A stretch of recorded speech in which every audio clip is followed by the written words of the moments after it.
Hai. Selamat datang kembali di channel Min Donghua. Di video kali ini kita akan melanjutkan cerita Donghua Battle Drop Devon. Nggak lama-lama lagi, kita langsung aja ke ceritanya. Cekidot. Tepat ketika orang-orang yang berada di luar tungku asal yang sudah kecewa, tiba-tiba mereka mengalihkan pandangannya saat melihat sebuah cahaya muncul. Seolah-olah waktu telah terbalik. Karena daging dan darah Xiaoyan yang telah musnah, sekarang muncul dari udara tipis. Kemudian tubuh Xiaoyan yang awalnya meledak ke segala arah. Tiba-tiba tubuh fisiknya menyatu kembali. Bahkan tanda bintang putih di antara alis Xiaoyan berubah menjadi cahaya yang menyilaukan dengan cahaya warna-warni. Pada saat ini, Xiaoyan membuka matanya dan segera mendekati Dewa Pemusnahan. Namun ekspresi Dewa Pemusnahan tetap acuh tak acuh, seolah-olah dia benar-benar hantu. Dia mungkin hanya memiliki ingatan akan misi masa lalu. Atau mungkin dia memiliki temperamen yang acuh tak acuh. Bahkan dia seperti tidak peduli dengan identitas Xiaoyan. Selama saya tidak bisa mengalahkannya, saya tidak akan menerima api pemusnahan. Apakah saya akan melihat dengan eksistensi tertinggi? Apakah saya dapat mengguncang kehancuran tertinggi Anda? Xiaoyan berteriak, dan tubuh fisiknya nyaris membeku saat ia menyapu ke arah Dewa Pemusnahan. Pemusnahan tanpa akhir, kata Dewa Pemusnahan dengan lembut. Kemudian kekuatan penghancur tak terbatas melonjak lagi ke arah Xiaoyan dengan ganas. Tapi kekuatan kehancuran tanpa akhir itu halus dan tak terwujud. Yang membuat Xiaoyan hanya merasakan dagingnya sendiri dilahap oleh kehancuran yang tak ada habisnya. Meski begitu, di dalam tubuh Xiaoyan juga memiliki aliran vitalitas yang tak henti-hentinya mengalir deras. Jadi meskipun kekuatan kehancuran Dewa Pemusnahan bagaikan lubang hitam yang melahap tanpa henti, sementara Xiaoyan bagaikan mata air yang meluap. Yang satu hancur berkeping-keping, yang lain tumbuh dengan liar. Karena kekuatan keduanya merupakan bentuk kekuatan berbasis hukum yang paling ekstrim. Bahkan Xiaoyan pun tercengang. Bagaimanapun kerusakan sekecil apapun pada tubuhnya langsung pulih kembali oleh aliran vitalitas yang tak berujung. Satu demi satu bagaikan sungai yang tak pernah kering. Sepertinya kekuatan awal dan akhir memang seperti yang dikatakan leluhur Yuan Shen akhir dunia. Ketika dia membakarnya, tubuhnya akan mengandung vitalitas yang tak terbatas. Namun dari sudut pandangnya, kondisi ini hanya bisa bertahan paling lama setengah batang dupa. Jadi ekspresi Xiaoyan dipenuhi dengan penampilan berpikir. Karena dia harus menemukan cara untuk menang dalam waktu yang hanya setengah batang dupa ini.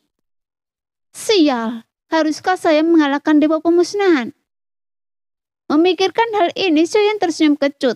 Bagaimanapun kekuatan Dewa Pemusnahan benar-benar di luar kemampuannya saat ini.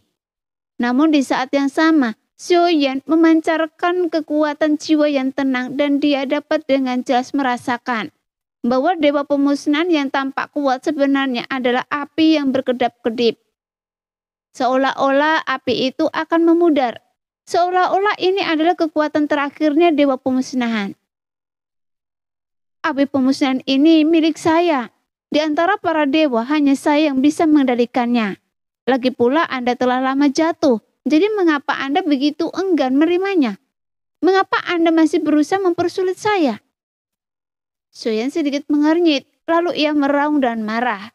Karena jika bukan kekuatan dua bintang kutub di matanya yang diberikan oleh leluhur Yuan Shen akhir dunia, tubuh Xiaoyan dan avatar Yuan Shen pasti sudah hancur.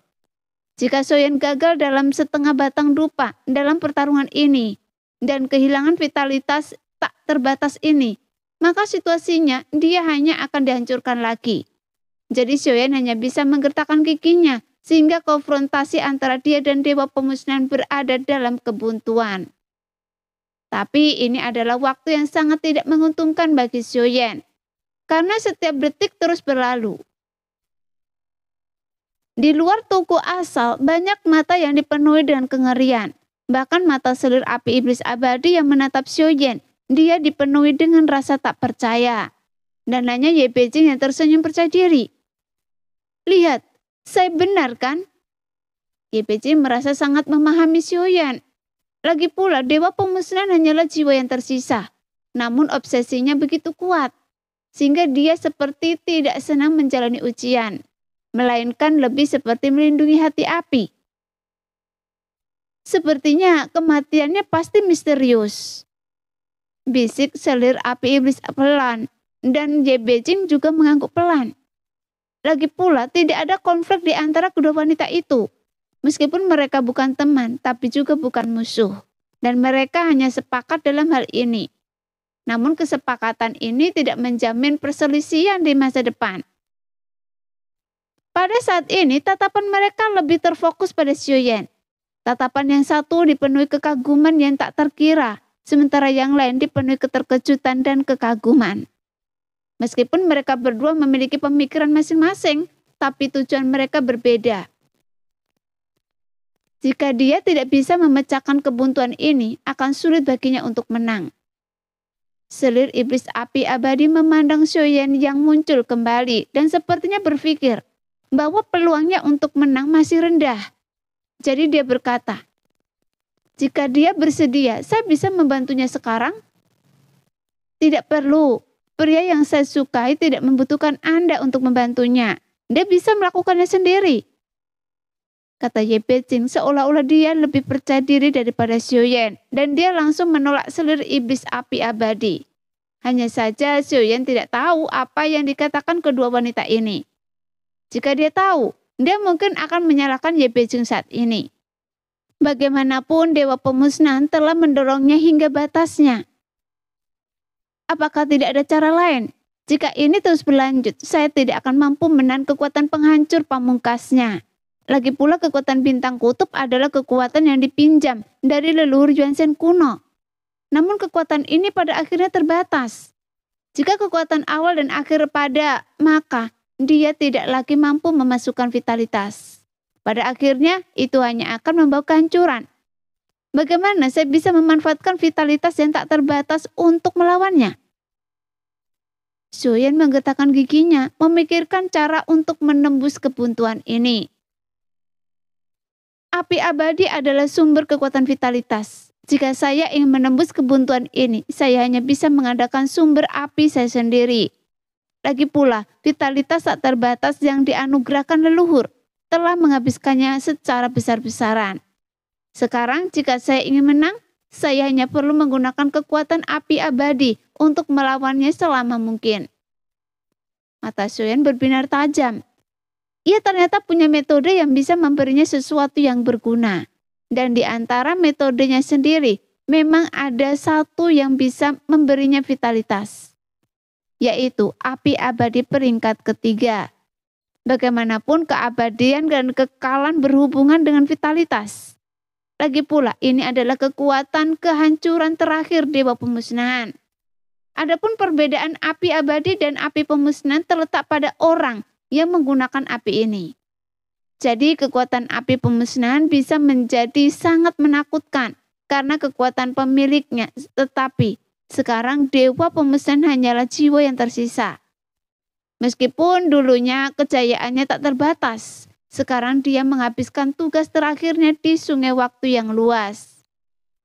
Namun sebelum Xiaoyan mengambil tindakan, sebelumnya menggunakan ketujuh sumber asalnya untuk bekerja sama untuk melakukan serangan balik.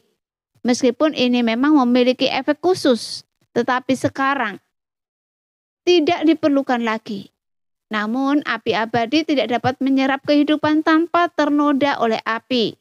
Dengan kata lain, tak ada makhluk hidup yang dapat menahan perampasan kehidupan seperti itu. Jadi Xiaoyan harus meminjam kekuatan hidup dan dunia sensi.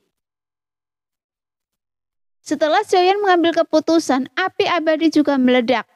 Pada saat yang sama, tanda bintang warna-warni di antara alisnya juga perlahan meredup.